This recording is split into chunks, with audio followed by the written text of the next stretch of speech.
कांग्रेस ने देश में कोरोना वायरस महामारी की स्थिति को लेकर मंगलवार को प्रधानमंत्री नरेंद्र मोदी पर निशाना साधा। कांग्रेस ने केंद्र सरकार से मांग करते हुए कहा कि मौजूदा हालात पर चर्चा के लिए सरकार को सर्वदलीय बैठक बुलानी चाहिए। इंडियन प्रीमियर लीग के चेयरमैन ब्रजेश पटेल का कहना है कि बीसीसीआई T20 लीग को अनिश्चित काल के लिए स्थगित किए जाने के बाद विदेशी खिलाड़ियों की वापसी का तरीका ढूंढ लेगा।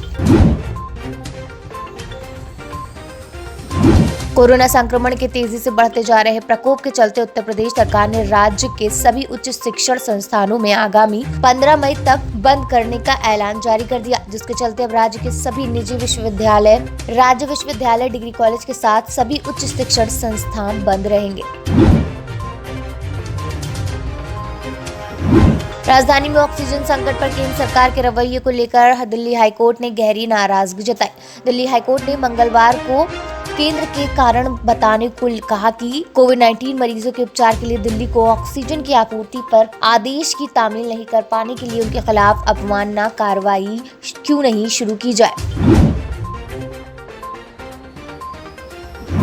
आजकल अमेरिका और चीन कई मुद्दे को लेकर एक दूसरे के खिलाफ खड़े। कई बार तो दोनों ही देशों में जंग का अंदेशा भी जताया जा चुका, लेकिन क्या आपको पता है कि अमेरिका के संबंध चीन के साथ हमेशा से तनावपूर्ण नहीं रहे।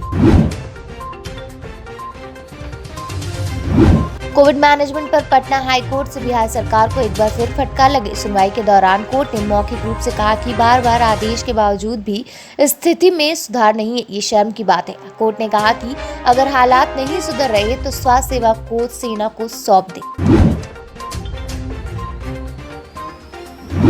सुप्रीम कोर्ट ने पश्चिम बंगाल सरकार को बड़ा झटका दिया।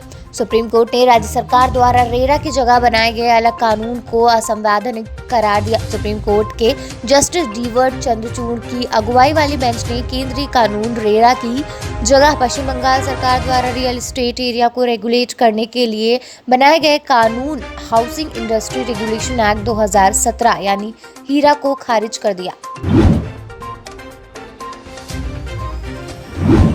संकट से जूझ रही सरकारी एयरलाइंस कंपनी एयर इंडिया के पायलटों ने धमकी दी है कि अगर उन्हें प्राथमिकता के आधार पर कोरोना के वैक्सीन नहीं लगाई गई तो वो काम बंद कर देंगे।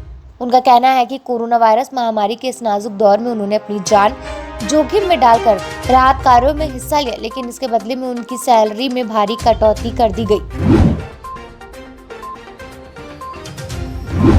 प्रधानमंत्री नरेंद्र मोदी और उनके ब्रिटिश समकक्ष बोरिस जॉनसन के बीच मंगलवार को हुए शिखर सम्मेलन में दोनों देशों के संबंधों को व्यापक रणनीतिक साझेदारी की ओर ले जाने के लिए महत्वाकांक्षी रोडमैप 2030 को मंजूरी दी गई।